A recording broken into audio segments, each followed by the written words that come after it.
Salam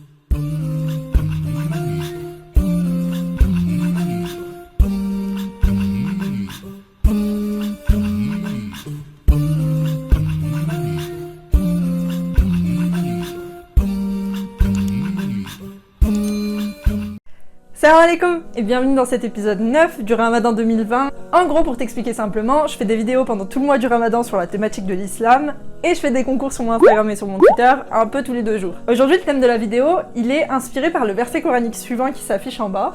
Donc cette vidéo, c'est un peu une vidéo d'histoire et de documentation pour t'en apprendre plus sur ces 3 religions. C'était important pour moi de montrer qu'il y avait plus de ressemblances que ce qu'on pensait entre le christianisme, le judaïsme et l'islam et qu'on pouvait relier les 3 religions d'une manière. On va commencer avec la base, les 3 religions sont monothéistes, c'est-à-dire que dans les 3 religions, on ne croit en l'existence que d'un seul Dieu, il n'y a qu'une seule divinité qui est unique. Pour faire un peu de chronologie religieuse, tu as d'abord eu le judaïsme qui est apparu en 1500 avant Jésus-Christ, puis le christianisme en l'an 1 après Jésus-Christ, et enfin l'islam en 622 après Jésus-Christ. Chacune de ces 3 religions sont basées sur des textes sacrés, ça va être l'Ancien Testament et la Torah si je dis pas de bêtises pour les juifs, la Bible pour les chrétiens et le Coran pour les musulmans. Dans chacune de ces religions, tu vas avoir différents personnages qui vont être appelés les prophètes et les messagers. Corrige-moi si je me trompe, mais pour les juifs, tu as des prophètes et des messagers, les chrétiens vont reconnaître les mêmes en ajoutant Jésus, les musulmans vont reconnaître les prophètes des juifs et des chrétiens en ajoutant Mohammed sallallahu alayhi wa sallam. Je pourrais également vous citer les ressemblances qu'il y a entre les textes, entre les pratiques,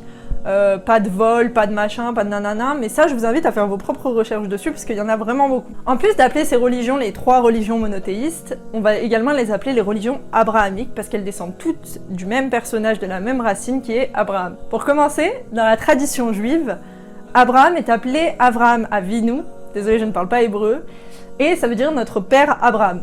Ça veut dire qu'il est à la fois le progéniteur des juifs, y compris les convertis de ce que j'ai compris, et également le père du judaïsme. J'ai expliqué également que les chrétiens reconnaissaient les mêmes prophètes et messagers dans l'Ancien Testament que les juifs. C'est vrai que Abraham est peu cité dans l'Ancien Testament par rapport aux autres personnages fondateurs. Et maintenant, concernant l'islam, Abraham, qu'on va vocaliser Ibrahim, est un personnage du Coran, un prophète. On va plus communément l'appeler Khalil Allah, qui veut dire l'ami de Dieu, et Sayyidina Ibrahim, qui veut dire notre père Ibrahim, Abraham. La plus grande différence qu'on va retrouver entre ces 3 religions se fait notamment au niveau de l'histoire d'Abraham et surtout de ses fils en fait. Mais c'est également en référence à cette histoire que les 3 religions vont avoir le même symbole de sacrifice du mouton. Lors des fêtes de Rosh Hashanah et Yom Kippour, les juifs vont souffler dans les cornes du bélier. Lors de la fête de Pâques, les chrétiens eux vont manger de l'agneau. Et pour les musulmans, c'est pendant la fête de l'Eid el-Kabir qu'ils vont sacrifier le mouton. Là où les 3 religions vont se retrouver, c'est au sein de la ville de Jérusalem qui est un lieu saint pour le judaïsme, le christianisme et l'islam. Chacune de ces religions vont abriter un monument qui est important pour ces religieux, notamment pour les juifs, le mont du temple qu'ils vont appeler Mont Moria, qui est un lieu sacré pour les juifs.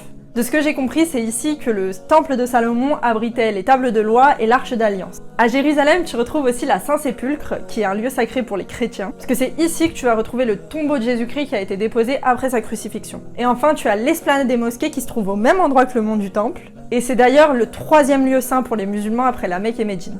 Selon les musulmans, pour la petite histoire, c'est ici que le prophète sallallahu alayhi wa sallam a commencé El-Miraj. C'est ici que le prophète a négocié, si je puis dire, avec Dieu pour qu'on n'ait pas, non pas 50 prières, mais 5 prières dans une journée, et chaque prière compterait comme 10 prières. Et pour finir, un point qui me semble important de revenir dessus, mais ces 3 religions ont les mêmes valeurs. La justice, la fidélité, l'égalité, la solidarité, l'amour et l'honnêteté, l'humilité, l'intégrité, la patience, la miséricorde, la modération et la tolérance. Donc plutôt qu'aller se faire la guerre sur les réseaux sociaux, essayez plutôt de vous renseigner sur les religions de chacun et d'autrui, concentrez-vous sur l'apprentissage de votre religion. J'espère que cette vidéo t'aura aidé à apprendre au moins une chose, une ressemblance entre ces 3 religions. Si c'est le cas, n'hésite pas à t'abonner, à me le dire en commentaire. Si tu veux également nous apprendre plus de choses entre les différences entre le christianisme, le judaïsme et l'islam, n'hésite pas à le dire en commentaire ou à me le dire sur Twitter et je partagerai.